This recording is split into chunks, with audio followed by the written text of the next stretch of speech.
do it. I'm gonna do it. All right. It says we're live. Are we? I assume that means we're live. And YouTube is reporting we're live. We haven't just been talking for 13 minutes on. I'm seeing a little live broadcast signal, Yes, me too. but I'm not seeing the actual broadcast. I'm not seeing the actual broadcast yet. It's there. It's there. You're Look harder. there. Look harder. I'm watching my video quality as it gets restreamed back into that. Yeah, we told you it was bad. It is. You're right. You weren't lying. I'm You not ain't lying. Yeah. I wouldn't shit you, CJ. You're my favorite turd. Whoa. Yeah. That's a good one. Yeah. All right. There we go. Roboty. Your nickname. Yeah. CJ Sexy Robot Johnston. I'll take it. Oh, sexy robots. Ooh, I love Japanese boys.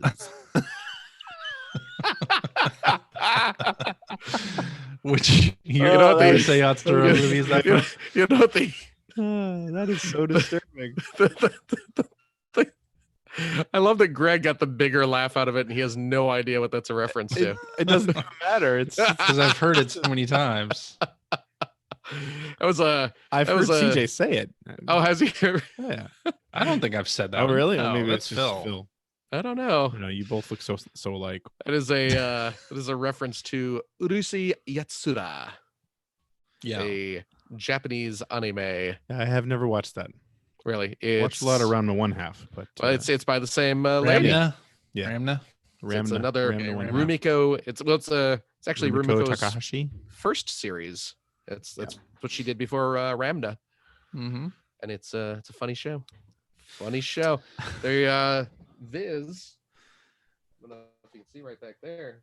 Viz is re-releasing the manga. I got the first. Manga? I did know that. The manga. You know, whenever you turn away from the microphone, we can't really hear you, right? You can't really I don't hear care. you, no. Look at this, Greg. Oh. Look at this. Speaking of manga releases, Ooh. this is Nice. Viz just started releasing the Transformers manga hardcover. They're going all Wow. out with this. Expensive. Great. Classy. This is from the 80s. This is actual vintage Japanese manga from 84, 85 that is being released in English for the first time. That is cool. It's very cool. Mosquito. Agreed. You know what? We haven't even done our intro yet, so never mind. No. Go ahead. Well, I didn't think the show was starting yet. Well, we've been live for a while now. It is bonus content for It is quarter two at this point. We for should our probably friends who count tune in live most weeks. on the YouTubes. Yep. .com. /P1 podcast. Follow our Twitter account to find out when we'll be doing our next live show. Spoiler alert, it's probably right around this time. It's right now. It's usually right now. Hello and welcome to episode 697 of the Player One podcast for Tuesday, March 17th, 2020. I am your host, Chris Johnston, and with me as always from Canada is Mr. Greg Seward. Hi. I heard like every second word of that. I am Chris Johnston. Stewart. This is going to be a good one, folks. It's gonna be great. It's Thanks for going to be tuning a in. great one. What happens if I turn off my video? Is that going to be better, you think? I mean, you'll be more pleasant to look at. We'll try it Oh, that see, way. look. We'll try it that way. There he goes. I just see my name. There's his name. How you like that? No one will ever mistake See it my for name, Chris see my Johnson name. now. And joining me from the great state of Washington is Mr. Phil Theobald. I've been instructed that I cannot make any jokes about people dying this episode. Yes. So So you're not sorry. going to. Sorry, everyone. We're in a sorry state of affairs when we need to instruct you not to make jokes about people dying. That's right. Like all those people who apparently have never washed their hands before now. We laugh so that we might not cry. Friends. Yeah. So how you guys doing? How you guys weathering things? The pandemic. The Christopher, pandemic. That's the pandemic. I love that board game. I've learned too late because Finn they closed down Finn's school. Yeah, So it's been. I mean, they're closing down every school, of They course. closed our kids' schools down. Yeah. This actually today they announced it. And so we're trying to keep Finn entertained during the course of the day, and I have learned, perhaps too late, that we should not have spent the other day playing The Curse of the Mummy. Oh no.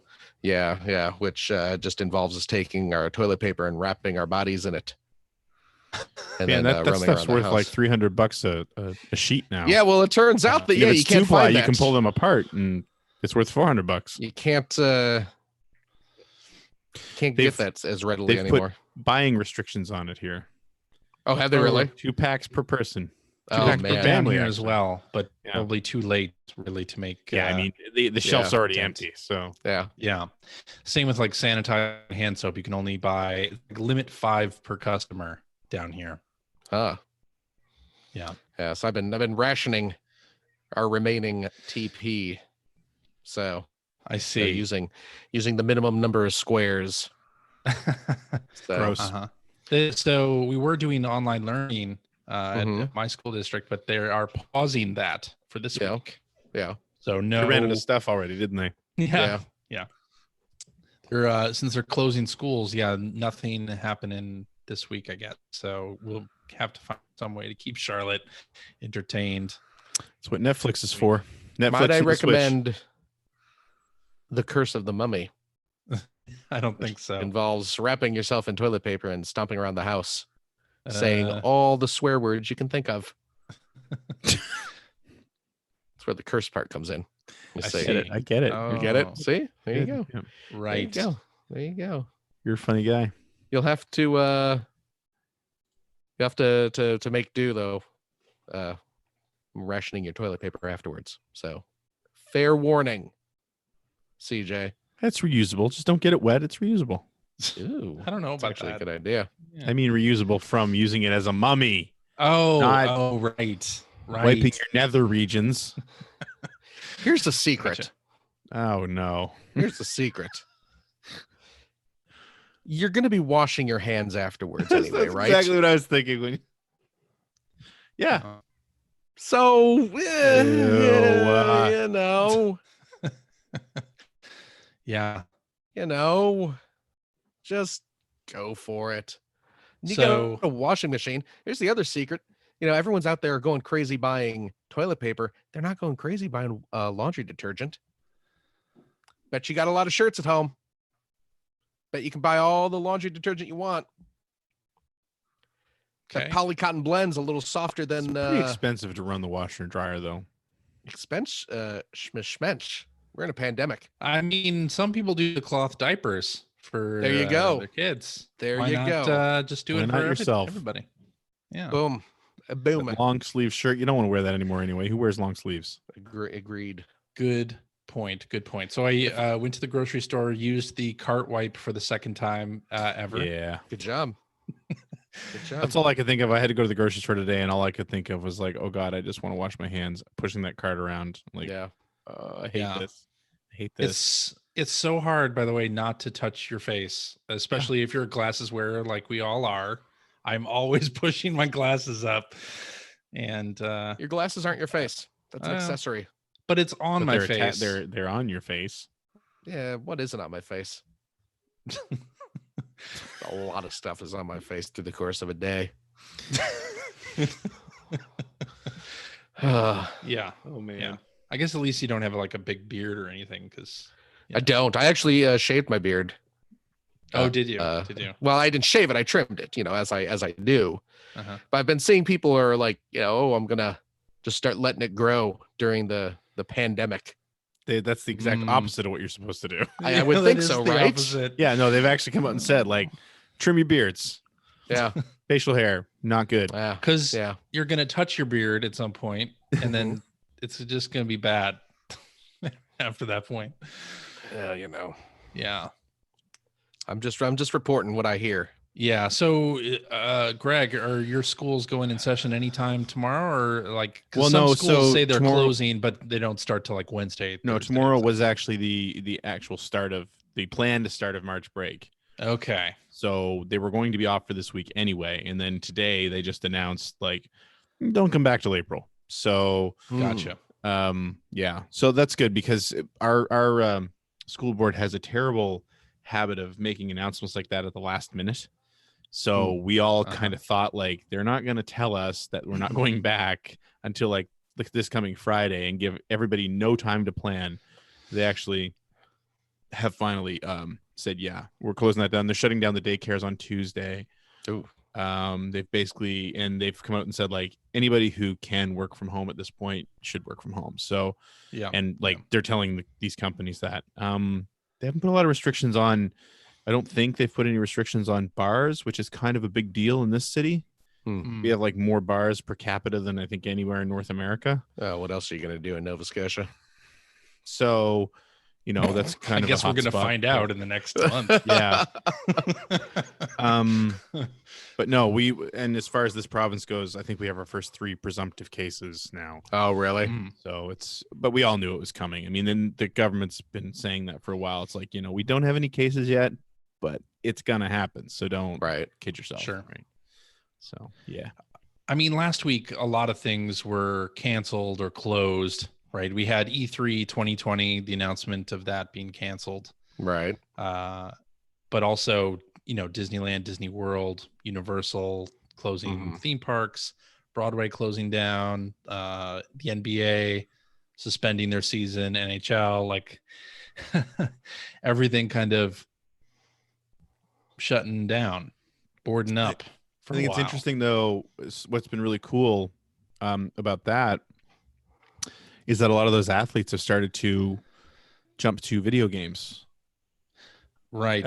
Like today, because the Australian GP, the first race of the F1 season was supposed to happen today, and there were actually a couple different events that were streamed through like R Factor and iRacing, where some of the actual F1 drivers were competing. Basically, it was basically eSports, but with F1 drivers. And I believe NASCAR, they did the same thing with iRacing. A lot of those drivers, because I mean, a lot of them, especially, nowadays, a lot of the professional drivers are 20 somethings. So they've all 90% of them grew up playing video games, a ton of video games, and they all use simulators anyway, because that's part of being a driver at this point, is practicing on a simulator every week. So they just kind of like, well, let's get together and put on a show that people can tune in and watch. And it's like, so I think this might actually end up being a thing for esports. And I'm hearing that there's an NBA team that's trying to set up something similar with 2K as well. So I just saw that Jeff Green just announced that he's doing some streaming of video games.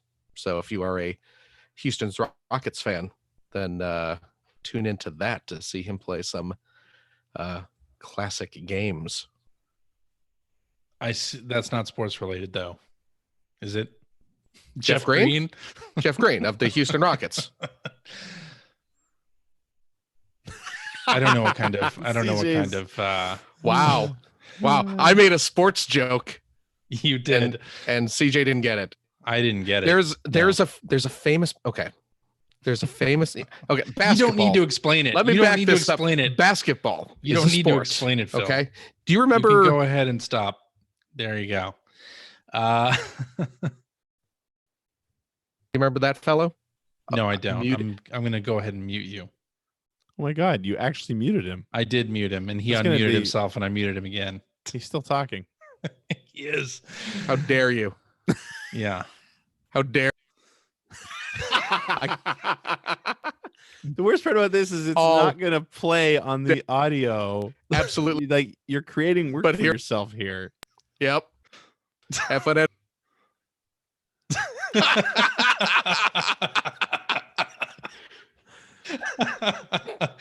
But we had to explain. We had to, like, Charlotte she wanted to go ice skating, and we had to have ice skating in the States. Like, yeah, they have ice skating in the States, but we had to explain that, well, we'll be waiting on that for a little.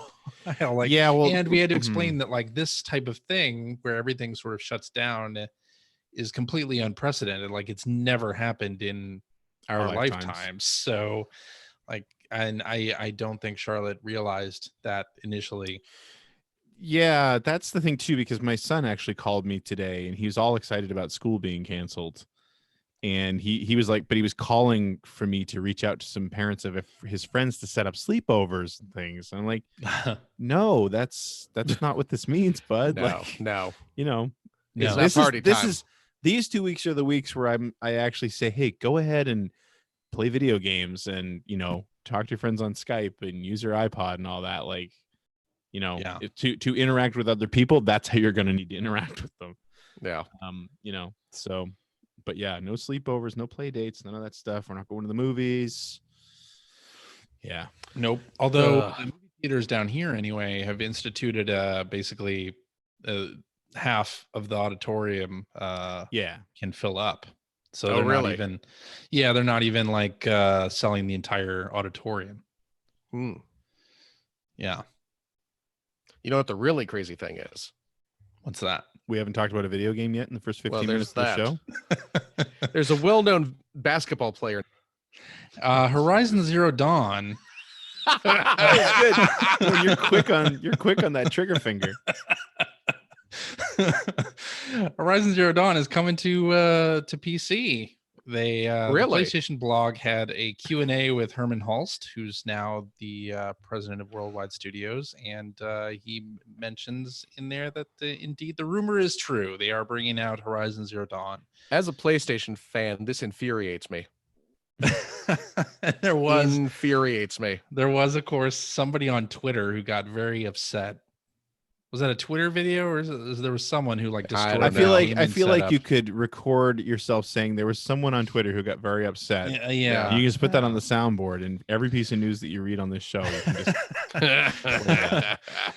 yeah, but apparently it's not going to be a thing for all of the PlayStation library. They're going to select a few titles to bring to PC. It's not going to be a sort of day and date thing. And he stresses that their focus is on the console experience. So, but how weird that people are so upset that other people get to play a game that they enjoy.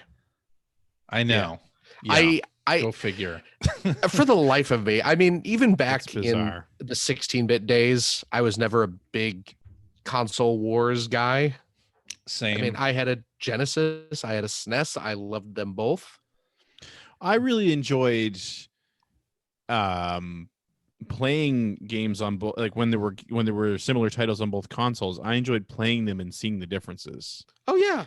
And like, I had friends who were so into it as well that we would have great discussions about that. Yeah. Mm-hmm. Yeah. But yeah, it never and I mean I had both consoles, so I never got irritated. But I could see being irritated if there was something on another console that I didn't have.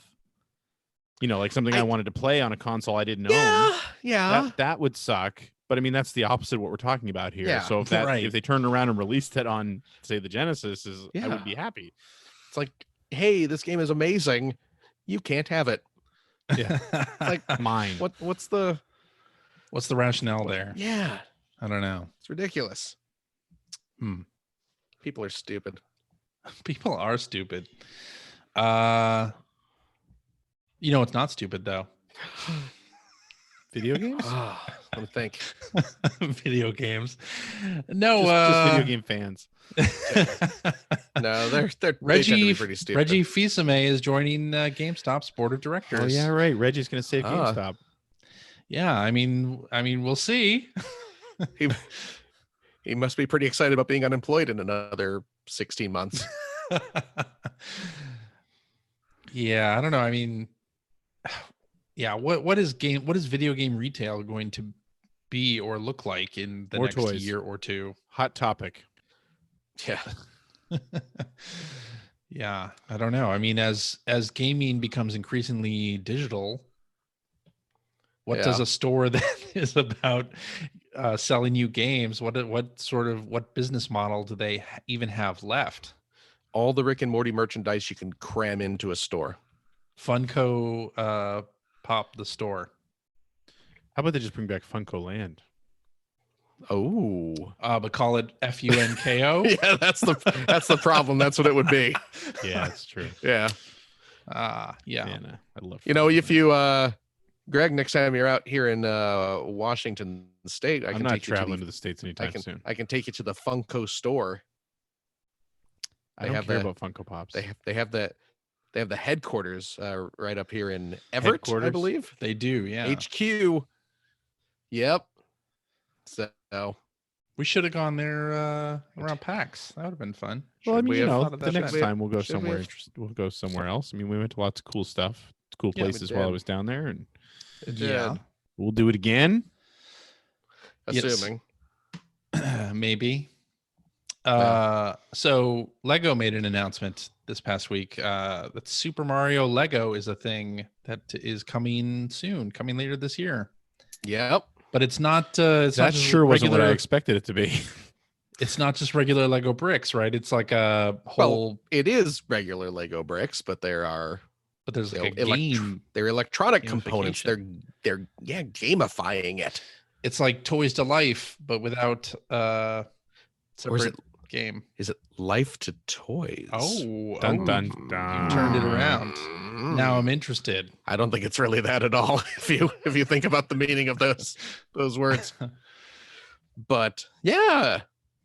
So we got a trailer that looks pretty interesting. You have your regular Mario stuff that is built with bricks, and then there's like a little color LCD screen inside of Mario that looks frightening when it turns off. So instead of a traditional Mario minifigure that you would expect from Lego, you instead have this sort of brick built, sort of cubified version of Mario that has as LCD screens. There's what in his chest, in his eyes. Is there one? Is there one in the mouth, or do you just see the mustache? There's probably no mouth visible, is there? Yeah, there's a mouth. There's a screen in the mouth. Okay, so you do see so he can smile and he smiles and talk like and stuff. Yeah, they can lip sync stuff. So, and and then like some of the bricks look like they have probably NFC chips or something built into them. Yeah, like a little sensor in them. Yeah. So you can like put the little Mario figure, make him stomp on bricks or smash a brick, and it'll make like a coin sound effect, and a little coin appears on his LCD screen. Yep. So yeah, it's really weird. Not what I was expecting at all. But like when they teased it, it's like I kind of like it though. I don't know. Interesting. Yeah. I mean, I posted this on Twitter because I've seen a lot of, again, kind of stupidly angry reactions to this. Really? Yeah. Oh, yeah, absolutely. Like people who are really pissed off. I just wanted a build Peach's castle or a Mario Kart. I mean, I'm not gonna lie. I'm not gonna lie. That would be cool. Lego bricks. Yeah. It would be yourself. But you don't have a little Mario minifigure yet. I mean, who knows? Yeah. But yeah, people were really angry, and it seemed like a lot of the stuff came down to, I'm very upset that this children's toy that I'm buying is too much like a children's toy. Right. I'm a grown up. I need regular Lego minifigures. This isn't for the adult collector. Not this toy. Yeah, it's like, come on, man. Yeah. You don't have to. You're buying something that says for ages 6 and up on the box. You don't have to pretend this is a grown up activity. I mean, it really. What to me, what's interesting about it is it really looks like Nintendo is working with Lego. Oh, absolutely. To create something new and interesting, different. Yeah. Which this wasn't just handing over the I'll license. buy it, but it's very cool looking. Yeah, I will absolutely be buying it. But you knew that. If what you just said, if you're going to release at some point a traditional Lego styled Mario Kart set, I'll be all over it. Right. Yeah. So, yeah, I'm excited to see it. So, yeah, it looks interesting, and maybe it'll lead to other things like Zelda Lego would be good, or that would be cool. Yeah, Metroid. Perfect. Anyway. Splatoon. Yeah. Urban Champion. I was waiting what's for happening. that. You can have Point. two of those little brick built figures like Mario, and you can bop them together and they make Urban Champion noises. And you can drop one down a manhole and win. You're gonna put what in your manhole? Drop the figure down the manhole. I guess. I guess a Lego painful. brick. Is that what you want to hear? Yeah, I do have a bunch of those little. I do have a bunch of those little poop Lego pieces. So. Oh yeah, I forgot those existed. And they're small, so you can just kind of a little Vaseline and just whoop. What are we talking about now? Look, if I can't make dead people jokes this week, you bet I'm going to make a bunch of poop jokes. Okay. I guess we'll go into what you've been playing now. And hey, I've been playing a video game this week. One that got a rather large update. So State of Decay 2. I don't know if you remember this game. I remember hearing about it. Yep. 2 years ago. Mm-hmm. And to mixed reviews, I think it was a mixed reception. Yeah. But since that time, they've added various DLC content packs to it. And this past week, they released the Juggernaut edition of State of Decay 2, which improved the graphics, fixed a lot of sort of user experience bugs and oddities. They shortened up the tutorial and just added a bunch of new stuff, as well as launched it on Steam and the Epic Games Store. And of course, the game is also cross-play with everything. So it's an Xbox One / Windows 10 Play Anywhere game. And so I decided to give it another shot, give it a try. And it is a zombie survival game. And you select like from a bunch of different characters and situations. Are you a zombie trying to survive? No, you're trying to survive in the middle of a zombie outbreak. Oh, gotcha. Type thing. So very, very timely, really. Ouch. And look, we're trying as hard as we can. Yeah, social distancing. That's happening. So you basically like try to build up a community base and go around the map doing missions and investigating the zombie outbreak and doing your best to keep the population of survivors that you have in your camp alive. And it is also a multiplayer game, so of course I roped in Mike to play some of it as well. And we had fun just kind of running around, gathering supplies and building up a survivor camp in State of Decay 2. Yeah. Okay. When I originally tried the game 2 years ago, I didn't like it. It just didn't. And part of it was that I was playing on an Xbox and it had a lot of stuttering problems, a lot of performance issues on the game. So they've fixed that up, and at least on the PC, it looks really, really good. But yeah, having a lot of fun with that. So I'm gonna, play that a bit more, see how that goes. And of course, sorry, I just saw I just saw an amusing Lego thing. We were just talking about that. The in Lego stores. Have you ever been in one of the Lego stores? I have. So Lego stores, for those who have not been in them, have a little section called Create a Minifigure, which is just a giant bin of loose Legos. Of loose, like little minifigure pieces, and you can weed through there and pick out whatever you want and build your own little minifigure to purchase. Yep. They have shut those down. They have suspended that program. Yeah, no kidding. Yeah. They have, No kidding. They've taken all the pieces out of the little build of minifigures because they don't want everyone in the world shoving their hands in a bunch of loose bricks. That's a good policy. I think. Yeah. I should probably keep that for a while. That's it. That just popped up on my timeline and thought it was I had a Amusing. giggle reaction. Yeah. Amusing.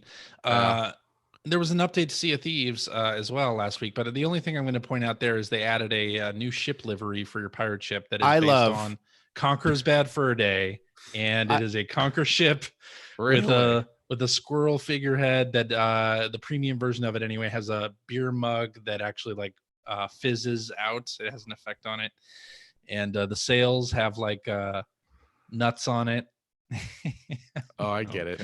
Yeah, that game's naughty. It's naughty. Anyway, that was one of the ship liveries that I was waiting for Rare to put in there, and they finally did, and I love it. I just wanted to point out. Yeah. Did you ever accelerate as soon as you said Sea of Thieves? I did. The cadence of what you were saying. It was clearly like, I got to get through this. I had to get it out before Phil and Greg interrupt me. Oh my God, that's great. That's all I was going to say. I wasn't going to stop you from telling us about your little pirate game. I just, But they added some fun things there. Anyway. What are your guys' thoughts on Conker's Bad Fur Day? I loved Conker's Bad Fur Day. I think it's a really good idea of a game that has sort of mediocre platforming mechanics. It's from a gameplay perspective, not very good. Yeah. Okay. But I thought it was fun, and I thought the premise was fun. I enjoyed it, and there were moments in that game that really made me laugh. Funnily enough, parodies. Yeah, exactly. Funnily enough, as someone who cringes at every one of your poop jokes, the Great and Mighty Pooh was a fantastic boss fight. Cringes. Yeah. Cringes. Yes. Dare you? Imagine that. I would rather watch the UK version of The Office than listen to you make poop jokes. Oh. Yeah, that's right. Oh, you're going to get some angry tweets about that. That's where we're at. You're going to get some angry tweets about that. Yeah, we both sat here last week and said it wasn't very good. So yeah. Actually, that was on the after show. I think it was on the after show. Greg, what do you got for us? I finally finished Bloodstained this week. On stream. Congratulations. On a stream, that's right. Yeah. Yes, I did. Yep. Quite good overall. I was pretty happy with that game. Still clearly, it could have used some more time, some more polish, for sure. It could have used a producer, I think is probably what we're getting at here. But overall, I liked it. Yeah, but it needed some polish and it needed some balancing because I still found it like there were some crazy difficulty spikes in that game. And then it just kind of, I felt like it ended on a whimper. The final boss was cool looking. Yeah. But it was kind of when it was over, I really thought, and it was actually like the second stage of the boss. And I really expected there to be one or two more stages to the boss. Oh, really? At that point, just because it had gone by relatively quickly and relatively easily. Of course, I was stocked up with like 100 pizzas, so which is like a great healing item in the game. Pizza. And there was I know there was at least two bosses that I beat because the boss glitched. Oh, really? Yeah, I forget. There was the one where did you play through the game, Phil? I have not finished it yet. No. Okay. There's a boss. Actually, I think it's Jeeble, one of the main bad guys. Yeah. And you're in a small room when you're fighting him, and at one point he warped through the left wall. Oh. And he couldn't get back in. But he was close enough that if I used, there's a weapon that I had where you create like pictures that float around you and they actually hurt things when you hit them. Right. So those would travel off the screen through the wall because they're not affected by barriers in any way. Mm-hmm. So I would just stand there and use that. Yeah. And it eventually killed him. So nice. So it's that game's got some rough edges for sure. But overall, I mean, I did like it a lot. It was great to play another Iga Castlevania game because his stuff's always been really good. The other thing that I played a lot more of this week was Beat Saber. Oh, yes. Really in love with that game, man. It's a good game. I spent a couple hours playing it. Oh, man. Saturday night. I was a little tired. Yeah, I was going to say, how much did you hurt the next day? I slept well that night. Although I am still stuck on story mode or campaign mode level 11. I just can't. It's a really difficult song. Yeah. In the first place, but then there's an extra requirement that your arms or the sabers have to have traveled a certain number of meters. Oh yeah. So you have to, anytime there's a break in the song, you're like, you just gotta go nuts, waving your arms around like crazy. But I mean, on top of that, there's a section in that song that I just cannot get. So what I need to do the next time I play it is actually jump into the single song mode, and because that game actually has the option to slow down the songs. Oh, yeah. So, and just like, I need to learn that section. And then, once because one of the things that I find in that game is that when you have really, it's usually really easy to figure out what's happening, but when you have really close blocks, one behind the other, generally it means that you're slicing down, up, down, right? Like it's right. usually a really quick, but you can't see it every time because the blocks are stacked so close to each other that you really can't see the blocks that are in behind. So there's something I'm missing in that little section. And it just, like, I'm doing well up to that point, or well enough up to that point, and then I just can't. There's this little section where they repeat this one pattern like 5 times, and it kills me every time. Oof. So, but it's funny because you go online and it's a problem. It's a major difficulty spike in the game that was called out ages ago. Like, it's just everyone complains about that level. Huh. So yeah, and then other than that, I've been playing some Atari 2600 games. Oh, really? I took the plunge and got myself a Retron 77. Oh, did you now? Yeah. There it is. Nice. With the wood grain and everything. Yeah, it's got the wood grain on it. It's really great, actually. I have to say, so it's Hyperkin, and we've talked about Hyperkin on the show before. Because the Retron 5 I felt was a little bit shoddy in general. Definitely. Which was it was the system that played all kinds of different consoles. This, however, is really nice. It feels really solid. Like it doesn't feel cheap like the Retron 5 does at all. Yeah. And it's fully licensed. They fully licensed Stella for this, so that okay. There's no weirdness around that.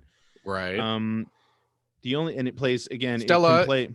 You should probably explain what Stella is. Stella is 26, probably the 2600 emulator. Yeah.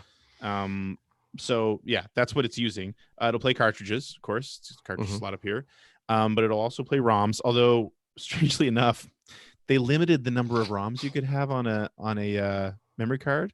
Yeah. In the name of, it's kind of like, it's weird. It's like they wanted to let people play ROMs. Yeah. But they didn't want people to use it as a ROM machine. Oh. There's like 1,000 2600 games. Yeah. Right. So of course that's been cracked. There's like homebrew or fan-based firmware update that'll fix that. But yeah, it's pretty cool. Like it's got all the different things. It's got like the black and white color button. It's strangely enough when you fire it up, it fires up in 16:9. Oh, really? A button to switch it to 4:3. I don't know why they don't default to 4:3, but they don't. And then it's even got it's called a fry button. Okay. And what that emulates is something that this is apparently a thing. Like when you look back and when you go look at sort of the 2600 community, this is a thing that people are doing. So, some games, if you were to hit them, like physically, like jar the system in some way or jar the cartridge, it would do things to the games that you couldn't access otherwise. Really? Which is apparently so this is a thing, and it's actually something that if you ever go to the YouTube channel Game Hut, which is one of the people who I think he actually, I don't know if he ran Traveler's Tales or created Traveler's Tales or what, but he worked on a bunch of Traveler's Tales games, including Sonic 3 Blast. And it's a really fascinating YouTube channel, actually, because he goes through and he talks about sort of all the stuff that was done. He might have been a programmer done to create that game and some of the tricks they used, and as well as other games they worked on. But actually, I believe it's Sonic 3D Blast also has a trick in it that if you punch the console or, like I say, otherwise jar the game, I think it goes to a level select. Oh, right. Really? We've talked about this before. Yeah, and the whole idea behind that is it really has everything to do with how the game was programmed to handle that situation. right? Because where it was like disconnected and reconnected really quickly or something like that. And the way it was programmed to handle the situation was to do that. So apparently that's a thing in 2600 games. So that's what this button does. This fry button emulates that. Interesting.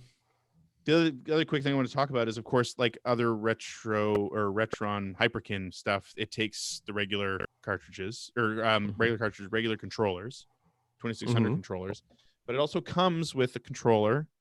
It's really nice. It's their version of a 2600 controller. Okay. Yeah. With a nice 70s brown coloring on it. 2 buttons. They're both the same button, but if you want to play left-handed or right-handed. Oh, that's nice. So it's kind of fun to play with that, right? And it's well made, feels solid. Yeah. But one of the things that I actually splurged on as well is, I forget what this thing is called. It is a Ranger premium wired gamepad. So it's this. So it looks like a more modern day controller. It's got a I don't think it's analog. It's got a stick on one side and one button, but it also has a dial on the end. Oh, for paddle games. You can use paddle games on That's it. so cool. Oh, nice. Which is one of the reasons why I wanted to get one of these, because of course you can emulate a lot of these things, but man, I love me some Breakout. I love me some Kaboom. So it has a standard 2600 controller port. Yep. Okay. So you yeah, can probably plug in like your Genesis controller still. I don't know if that works or not. You probably it does. can. It I haven't worked tried before. Worked Yeah. back in the day. So yeah, like with this thing too, you can switch it left to right. So you can use it, like this, or flip it so it goes like that. Oh, okay. The wire, Phil, you'll appreciate this. If you want to flip it like that, you can make it so the wire goes out the other side. There you go. Dreamcast action. Yep. And then of course there's a button down here to switch to paddle mode. Oh, so yeah, cool. I'm really, really happy with it. Because I have a decent collection of 2600 games that, I'd like to be able to play sometimes. Sure. Yeah. And so now I can, without having to dig out my old 2600 and hope that it works and get it modded and, all that fun stuff. It was basically because Bitmap Books is coming out with a 2600. Oh, right. Their 2600 book, and I wrote a few articles for that, and it kind of got me in the mood to play some more 2600 games. So nice. Cool. So that's what I've been doing. What games have you been playing on it? Playing Kaboom again was one of my favorite games. I remember playing that game so much when I was a kid. So anyone was go ahead. Anyone who hasn't played that, that's a game from the original Activision, not the current Activision, where basically there's a mad bomber who slides back and forth at the top of a wall, and he's dropping bombs, and you're controlling a stack of 3 water buckets that you have to slide back and forth and catch the bombs in. And I love describing 2600 games too, because it's so simple that it's just like, but yeah, Kaboom, Super Breakout, Enduro, it was one of the games that I actually wrote for the book. Yeah. It's really, really great. Combat, Centipede. I adore Centipede. In the 2600 version, I really like Space Invaders. Yeah, a decent chunk of games. River Raid is such a good Frogger. 2600 Frogger is fantastic. Oh yeah. River Raid's probably the best 2600 game overall. by like today's standards. It's funny because you look at River Raid and you look at something that came out in like 77, and it barely looks like it's on the same console. It's so advanced compared to what they were doing at the beginning of the console's life. Yes, indeed. Yeah. It was Carol Shaw did River Raid, if I remember correctly. Yep. But what I was going to say earlier, Greg, was Kaboom. That was the only video game that my dad ever got into back in the day. Yeah. Because we had an Atari, of course, and I had a ton of games that I would play on it. But yeah, Kaboom was the only one that ever really piqued his interest, and he got quite good at it. So that was the awesome. One game that he could consistently mop the floor with me in. So nice, pretty fun. That's cool. That's and then that type of thing makes you a fan of that game, right? I mean, that's the whole reason that I will to this day play 1942 on the NES. That game sucks. Exactly. But my dad loved it. So, that was the only game he would play. So Yeah. Did you ever earn a patch back in the day? I never did. I don't even. I'll be honest. I don't know if I'm right in saying this, but stuff like that. Generally, you assumed it was only available in the U.S. Right. Oh, okay. That makes sense. I don't know if that's true. It might not be true, but right. Yeah, I never tried it. I never tried to do it. I need to. The other thing is I need to get a cartridge copy of Dodgem. I don't have Dodgem, which is weird. Yeah. I thought I did. It's one of my favorite games of all time. The patch thing for, I would imagine most people listening to this because we're very old, was Activision games back on the 2600. The manual would have words from the creator. Oh yeah, which was super weird back then. Yeah, but Activision had a program where you could earn patches, like sew on patches for your awesome letter jackets. Yes, if you beat a certain high score that they published in the manual, and if you beat that score, you'd have to take a picture of your screen and you'd have to mail it in but you'd have to go get the photo processed and developed. Yep. And then you'd have to mail it in to Activision and wait however long it took, and they would mail you back a patch. I actually earned one of them back in the day. So I had which one? Laser Blast. Okay. Is an old, it's one of the lesser remembered Activision 2600 games. It's not like Pitfall or Kaboom or River Raid or any of those. But yeah, it was like a space shooter kind of game, and the gimmick was you were the space invaders, and your ship hovers out at the top of the screen, and at the bottom of the screen, I think there were 3 or 5 tanks, and the tanks would immediately start shooting up at you, and you would have to quickly maneuver. You could you had to move left and right. I can't remember if you could dip down a little, but you'd have to pew, pew, pew, blow up the tanks, and then you'd move to the next wave. And I had figured out a pattern where just the split second you're able to take control of your ship, you could, if you just hit the joystick and the buttons in the proper sequence, you could just immediately boom, shoot straight down and blow up the first tank, and then angle a pum and basically knock out all 3 tanks before they had a chance to even react. And you would move, and then it would cycle over to the next screen.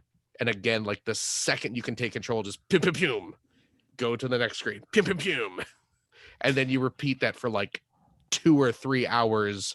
And I've beat the high score and earned my Laser Blast patch. Nice. Yeah. I was very proud of it. That was the thing. Yeah, I'm looking at it. Actually, I just looked it up. There's somebody here that has, I think, all of them mounted. Oh, jeez. And there's some great ones. Awesome. And of course, Activision back then had their packaging. They had that whole rainbow trail effect on everything. Yeah. It's so delightfully 70s. Oh, yeah. Which I remember as an 80s kid thinking that was so garish and ugly, but now that I'm old, I love. Well, it's like the Nintendo colors. black box covers, right? Yeah. And how that's sort of iconic on that. Exactly. Yeah. But taking pictures of your screen, also not knowing if you got an in focus picture. Thing. It's what the 1 hour photo for. Until you finish the roll until you've not only that, you have to finish the roll of film and then take it to the photomat, and it's not an kids will never understand our thing. Struggle. It's not like digital cameras. Oh man, crazy. Anyway, Phil, we're old. Yeah, you want to tell us about what you've been playing?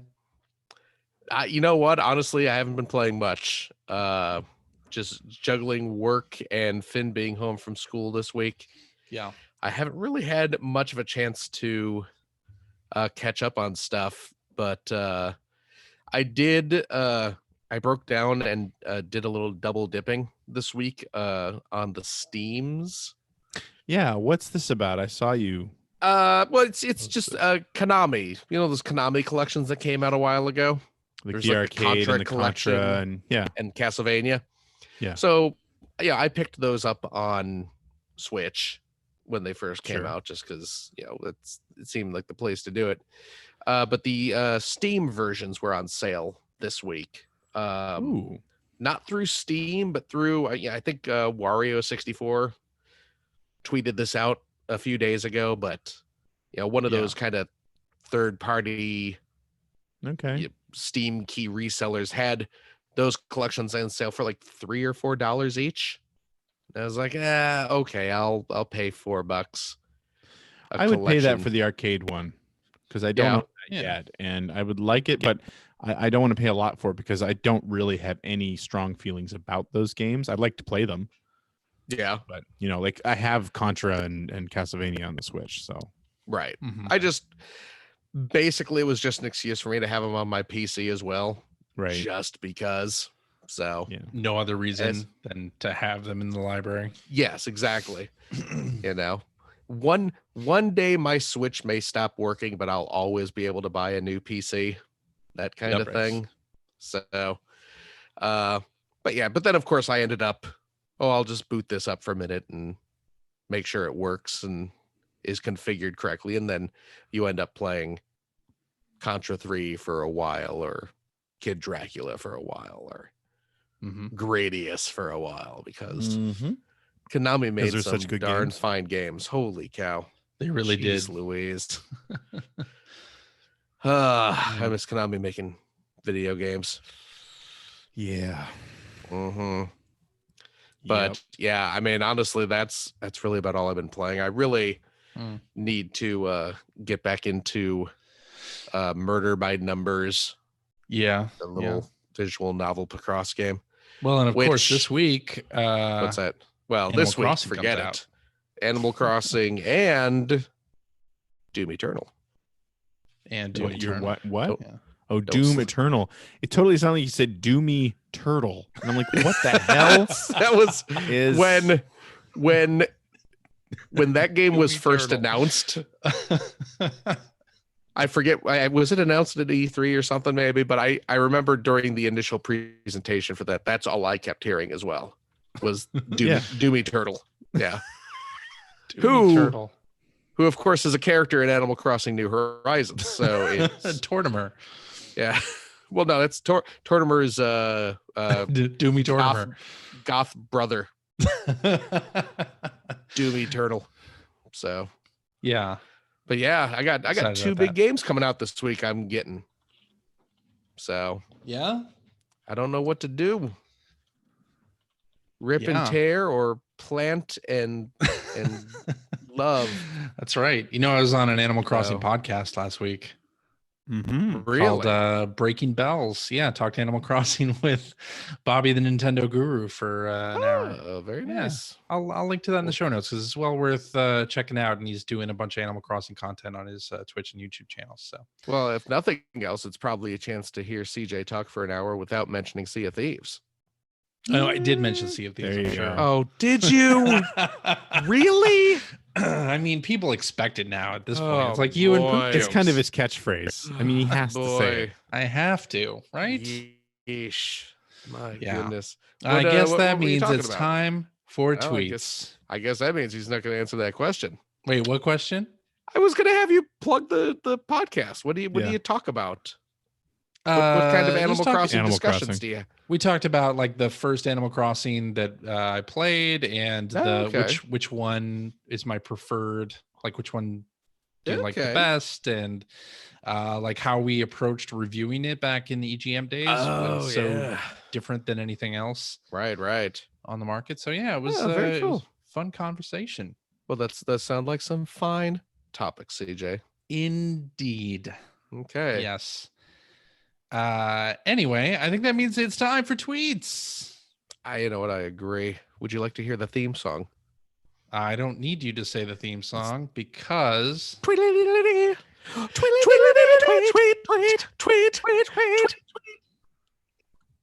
love it. There you go. Health harmonizing. Not really. No. No. That's a strong word for what just happened there. Self-harm? That was closer, yeah. Let's do this one from hacker alias Sean Capri, who says, back Not in really the day, a hacker alias. that's not really, it's just his name. It's just his name. It's just his name. He goes by the hacker alias, his actual legal name. That's right. He says, back in the day, Sega had to get creative in order to convince fans to walk away from Nintendo. What are some of your favorite scrappy Sega marketing techniques? And could Xbox do anything like that to regain some lost market share? I don't think Xbox could do that just because the two systems are so similar to one another. Yeah. Games that That's come out are probably so true. similar. The systems don't have Blast processing. yeah, they don't have the character they used to have that to differentiate They're gonna- them, right? They're gonna have to create some sort of mascot that really hates Spider-Man, and Yeah. really, Exactly. ew, Peter Parker's gross. We don't have to worry about him on our system. I mean, take your pick as far as the Genesis ads when they were really in the throes of comparing themselves to Nintendo, right? I mean, there's the famous one when Sonic came out from the first person perspective when he's in the store and the salesman's trying to get him to buy a Super Nintendo, and I mean they're running footage of Mario right there, in their ad. Like that was not something you expected back then, And you couldn't do that today. You couldn't compare like Halo. Exactly. With... Yeah. What are you gonna compare it with? It's two completely different things. Yeah. Same thing with I thought their Game Gear advertising was great, but it's the same thing. You couldn't do that what they did then because back then it was all about the color screen, right? Compare quality, right? Yeah, you know.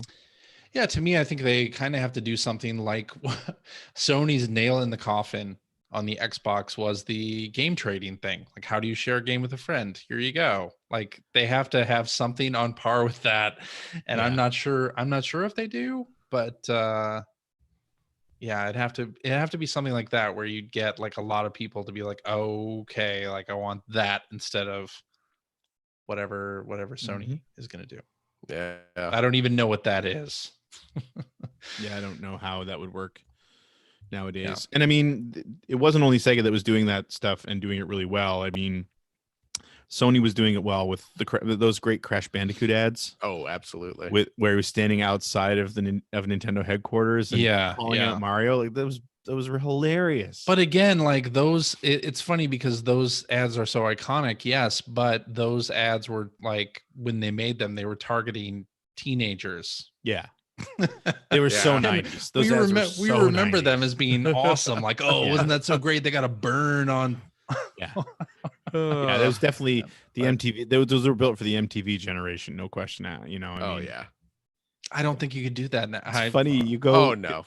I look at that stuff nowadays because I sort of run through that for my YouTube series, and God, some of that's hard to watch. And it's not hard to watch because it's poorly done. It's hard to watch because it's just so loud and fast, and I sound so old saying this, but it's just like in the quick cuts and there's really shaky cameras. It's like, oh my God, please just tell me what you're selling. Did you ever see this might be on YouTube, I don't know. There was an E3 video that Sega did right around the time of the 32X, so maybe around their downfall, where they had they would have pitch people come on, and like they had Madden football, they had a lot of sports things, but then they had it was a CES video with Lou Rawls comes on too.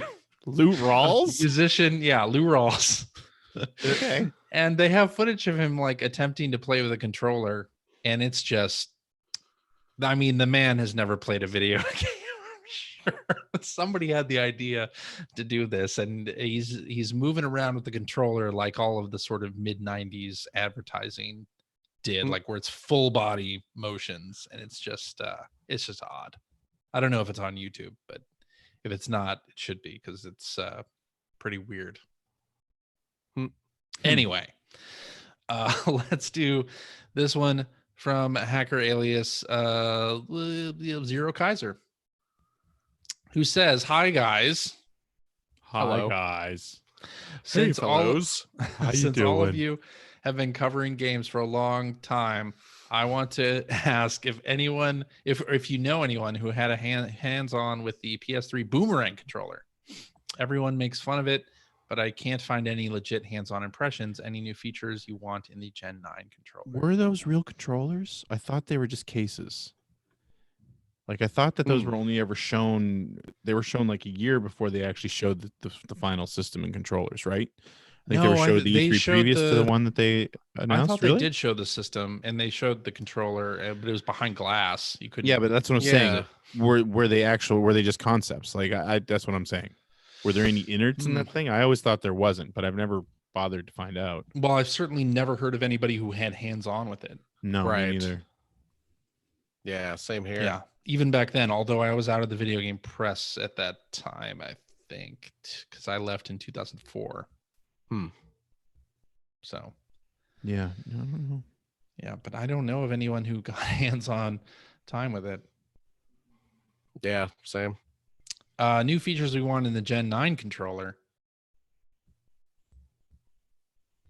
I don't know. We're already at, like, the Xbox controller that they've shown already shows the share button, which I think is important. Yeah, I mean, this is why I don't work in industrial design or anything, because I don't know what else we need in these controllers at this point. Yeah, I think we should start incorporating more stupid gimmicks, like in old third-party controllers, like little vents, like little vents in the handles with fans that blow. Yeah, because when I'm having an intense gaming session, my hands need cooling down due to the copious amounts of sweat that I generate. So just to go back here, I've got a quote from Patrick Siebold. Remember Patrick Siebold? I do, yeah. He's the director of corporate communications and social media at Sony. When he was asked about that, he said that original controller was a mock-up. Okay. Well, there you go. So I don't think anyone had a hands-on experience. And that's not for sure, but yeah, that's pretty official. Well, it's certainly got mocked. That's pretty much what he went on to say. Oh, really? There was a pretty extreme reaction to it. So, yeah. Oh, it's terrible. Oh my god. Well, there you go. Yeah, it wasn't a good idea. No. Let's do this one from hacker alias P.O. Rowe, who says, does it now make good economic sense to delay the PS5 and Xbox Series X? Limited supply at launch is good for no one except eBay resellers. I can wait an extra 6 months. Plenty in the backlog to play. I'm curious, looking at this from another angle, I think a lot of people are going to be hurting financially. Yeah, well, there's that too. Forward. Yeah. So it might make good sense to delay it just because, I don't know that maybe limited supply won't be such a big deal. Right. Because maybe people won't be able to afford it. Because this, that's a good this keeps going the way it's point. going. Yeah. There's going to be a lot of people who are going to be feeling the squeeze. That's true. That's a good point. Who do you think will flinch first? And that's maybe a bad way to put it, but like Sony and Microsoft, I think both want to be first to market with their new console, right? Because it just seems like that's like first mover advantage is big, especially as we talked about before. The consoles are probably going to be very similar in offering, right? Yeah. So like, where there's at some point there's got to be a standoff where who's going to delay it first, and what is the reason going to be, and how do you sort of calm the fans who are expecting it this year? Like, is it would it be good PR or negative PR if you announced that? Like, I don't know how that would be taken by some people. I don't think there's any way for it to be positive. No. Even if it makes sense, you're going to have a huge contingent of people who are super invested in buying a new system at the end of the year. Yes. That are going to be very loud. Yeah. So yeah, I don't see it. I don't see it being a good thing at all. I think it's a last resort for both companies. But I don't know. I don't know who would flinch first. No idea. I don't know enough about the market forces that would actually cause that to happen. Right. Well, and the other thing too is having titles to debut with those machines, right? If a lot of development staff is working from home, Mm. and if places where outsourced art has lagged behind or anything like that, like a lot of things can happen here to delay the launch of a console that have nothing to do with the consoles themselves. I mean, of course, there's also that with the supply chain and factories in China being affected and all that. So, I mean, there's a lot of different ways you can look at this situation. Anyway, let's do this one from hacker alias Joe1Up, who says it was disappointing last summer when Nintendo announced a delay for Animal Crossing, but it's shaping up to be a tremendous game. What do you think the delay was for? Some business strategy or just plain old extended development time? I would say probably extended development time. Yeah. I don't think it's a business strategy and it seems, I mean, the business strategy is give it some more time in the oven. We think this game could be bigger or. I mean, I think from a business standpoint, the strategy could have been too, like maybe there was something else that was supposed to come out this year, around this time that fell through, that got delayed. So they pushed this back. So they had this sort of AAA release, we're getting, for this time of year. So, I mean, there definitely could be a business strategy there, but I dare say it was totally to go back and give it some more time in the oven. And all, it seems like Nintendo's not a big crunch company. That was my nickname in college. I don't know if I would say that necessarily, but I don't really know. Yeah. But either way, give it some more time. Yeah. Let's do this one from hacker alias Mudron, who says, what are your Animal Crossing town names going to be? For some reason, I always name mine Tin City. New Freeburg. Ever since the first one, I always name it New Freeburg, which is a Mr. Show reference. Yes, indeed it is. That's where I got it from. And then Animal Crossing came out, and I think we probably watched Mr. Show that episode recently. So it's like New Freeburg. And ever since then, every Animal Crossing. Yeah.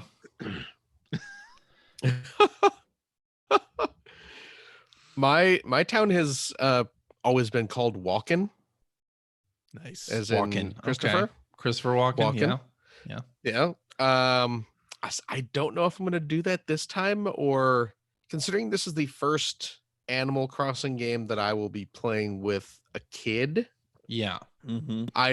And obviously he's very excited to play the game and have all three of us living in the same town. Mm-hmm. I may have him name it. Poopsville? Restrictions. Fart Town. I have veto. Fart Town. Yeah. Well, no, it would just be named Butt. It would be named Butt. It would be called Butt. I know my son. Well, just I know my son. spell it He would just call it Butte, and then you're good. Butte. He'll still think it's hilarious. Yeah. So, I may give him a chance to name the town. We'll see what happens. I'm thinking that too, but I feel like I would have too many arguments between my kids. I know Holden would name his place Holdania. Because that's his Minecraft go-to. That's what he named his Minecraft. Oh, really? Nice. Land. But I don't know. Interesting. I don't think I can let my kids name it just because they would never come to an agreement. I'm thinking I might let Charlotte name our town as well. But I don't even remember what I named my town in New Leaf. The GameCube version, Chicago. The GameCube version, I named my town Pallet. The Pallet Town is the starting. I get it. Starting town in Pokemon. How very Pokemon of you. Yeah. CJ treats his Animal Crossing games like his Zelda games. He just names his town after himself. That's right. That's right. That's right. I forgot about that. This is CJ. But I don't know what CJ. I'm not sure what Charlotte would call it. Probably like Catville or Cat Town or something. She's very cat centric. That's when CJ grabs the controller. Is like, your naming sucks. Give it to me. Let me do it. Yeah. You're ruining Animal Crossing. Yeah. But I think the way we're gonna play, we're gonna have like a cooperative town on my Switch, and then I'm sure, will want her own town on hers. So The PvP town. the PvP town, yeah. Yeah, I'm looking forward to that game. It's gonna be fun. Should You've seen a lot of people on Twitter saying release it early, right? Because yeah. the Disney put Frozen 2 up on Disney Plus early, and then The Rise of Skywalker came out early on digital.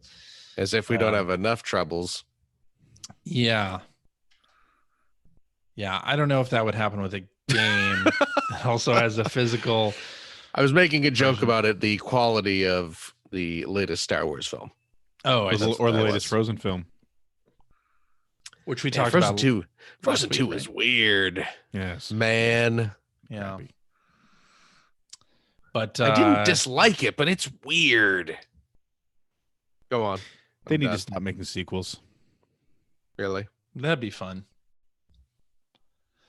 All right, let's move on. Let's do this one from Hack Aurelia's Flash Stash, who says, "Do you think websites keep your Flash Stash trimmed during these viral times, please?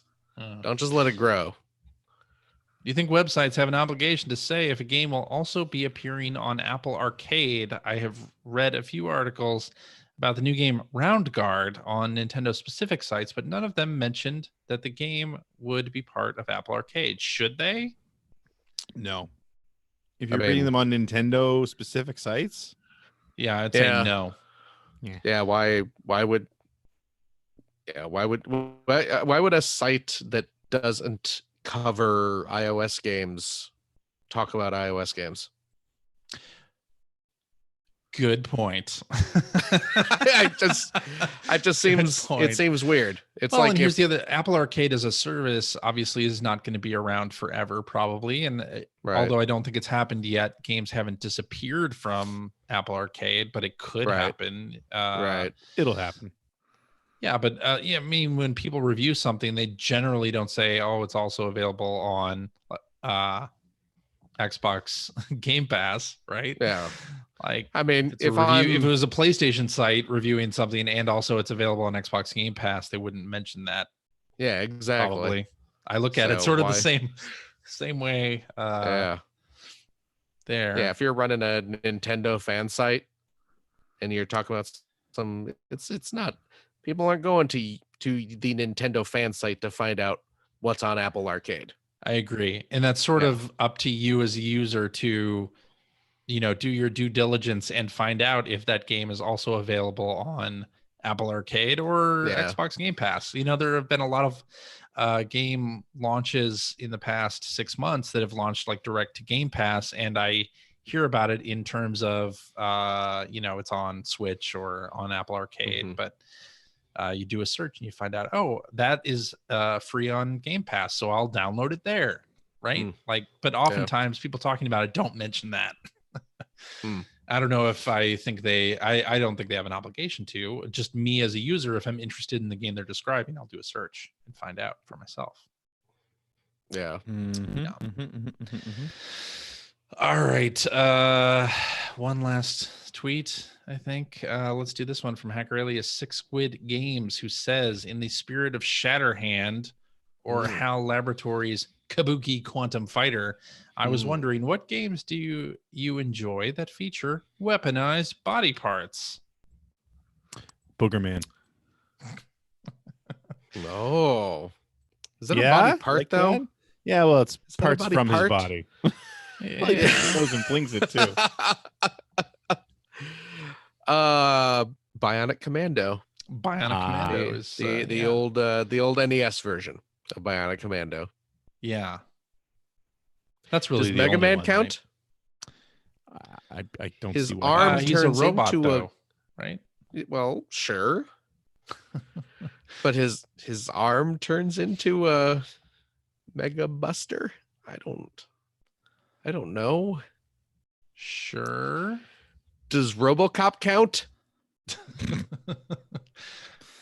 No. Why? What about Earthworm Jim? It's You use well, he's just in a He suit. uses his whole body as a whip. whole body. Oh yeah, as a that's whip. true. Yeah. That's true. So See? I guess that counts. Yes. Yep. Fan of that. That game with the fellow with the metal foot. Metalfoot? That's the one.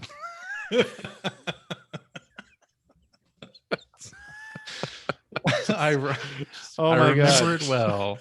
There was that. Oh, Yeah, there was that. What? Yeah, you were saying? trying to remember. There was a game where it was a Sega game where I think your leg turned into a Decapitac. gun. No, Decapitac, this was there like you an go. Xbox game. Xbox game. Oh, Gun your leg was a Valkyrie? gun. No, wait, Gun Valkyrie. No. No, that wasn't Gun Valkyrie. No. Not like Gungrave. Is it? No, but Gungrave was awesome. Gungrave. It was. Stubbs the zombie. Stubbs the zombie. That was a fun game and a fun soundtrack. Oh yeah. Yeah. I don't remember it. I don't know what game you're thinking of. Yeah, it'll take me a while to find it. Oh well. Is it not a Togi?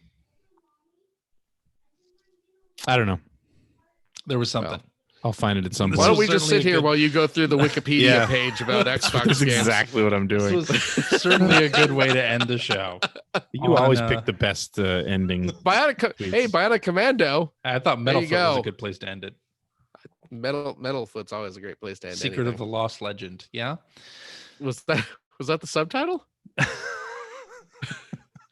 Metalfoot, Secret of the Lost Legend. No, that was Baby, Secret of the Lost Legend. You remember that? Yeah. Hello, that baby. Baby Brontosaurus movie. Yeah. I saw that movie theatrically when I was a kid. Did you really? Yeah. I think my I'm mom sorry. took my sister and me to go see Baby, Secret of the Lost Legend. Wasn't that a thing where they were like trying not to show the dinosaur in the previews? I don't It know. was, I they don't were trying remember to make it anything like about it that was movie. I don't have any memory of this movie at all.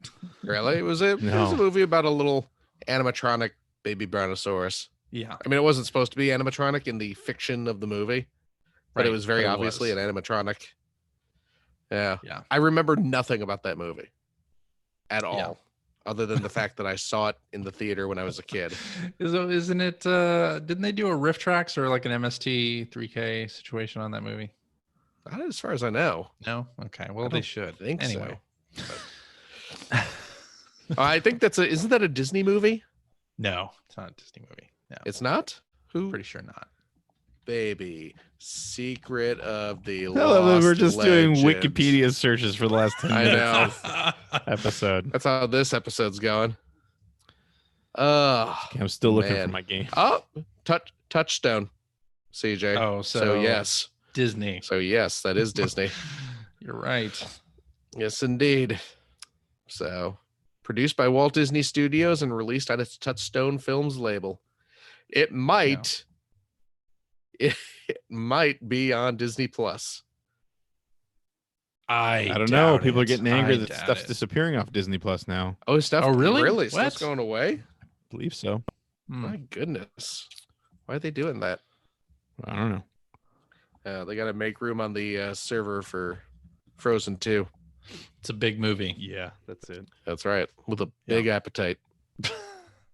Wants a big cereal. Honeycomb? Yeah. It's not small. No. No. This man, this episode's dying a slow, painful Yeah, death can like we it's a please coronavirus victim. this- Oh, Oh, Oh, I was so close. I was so close. Alrighty, and that is our show for this week. Thank you very much for joining us. If you have a question for us or would like to comment on something you heard, you can direct that to @P1 Podcast on the Twitters, or you can go to our internet website at player1podcast.com. There you'll find our contact information. You'll find blog entries about Sega CD stuff from Mr. Greg Stewart. another new one today. What? Yeah, you Crazy. didn't notice? just before the show. Road Avenger. Amazing. Wow. I did Nice. see that. And you will also find Generation 16 episodes there. Mm-hmm.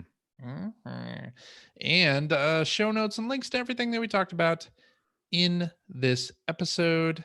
You'll also find a link to our Discord server where you can discuss all sorts of stuff with us and our other listeners. If you'd like to subscribe to the Player One Podcast, you can do so by visiting playeronepodcast.com or by loading up your favorite podcast listening application. You can also catch us on Stitcher Radio. You can like us on Facebook. We're on Spotify. You can watch us live most weeks on the youtubes.com/P1 podcast. Follow our Twitter account to find out when we will be doing our next live show. It's usually around this time. About an hour and a half before this time, but yeah, but you get it. 8:30 Eastern. If you've liked what you've heard, and how could you can head over to patreon.com/P1 podcast. Throw a few shekels our way. CJ needs TP for his bung hole. cheap? No, we and he's got to pay those inflated eBay prices for them. Got plenty of TP here. How much? How much, tough guy? Enough. CJ's the Enough. reason there is none in Seattle. No. I'm not like that guy who bought 17,000 bottles of hand sanitizer. or Screw that whatever. guy. Joe, did you see what happened to him though? What happened? Something bad, I hope. The authorities got involved and basically forced him to turn it all over. And they completely got all his stuff and are now distributing it to people around the region for free. Indeed. That's a good idea. So look for him this fall with PS5s and Xbox Series X's. Or he'll get a government job.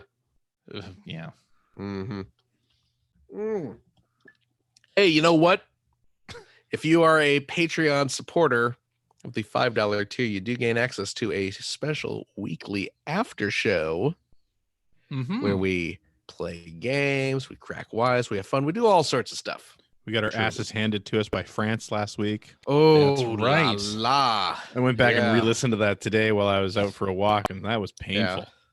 Yeah. It was it was something. It was entertaining how badly we were defeated last week. So if you want to learn more about that stuff, friendos, head over to Patreon and you can join in on that fun.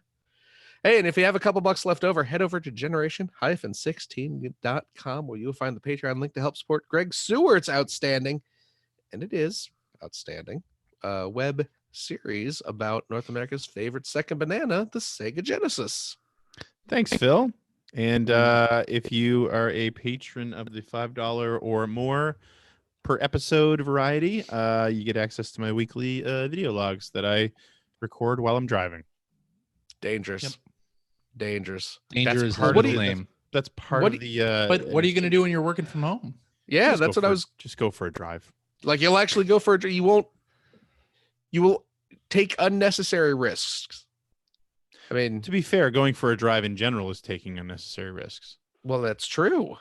But man, if you're forced to stay home, you won't even just stay home to record this. You so dedicated are you to this being a car update? Listen, Yeah. this is how I make a good $400 a year on this. Okay. I can understand that. So I hope it's all going towards Or life more if you all insurance. support me. So please go check out Generation 16. Yes. Good stuff. Please do. CJ, Yeah. stay safe.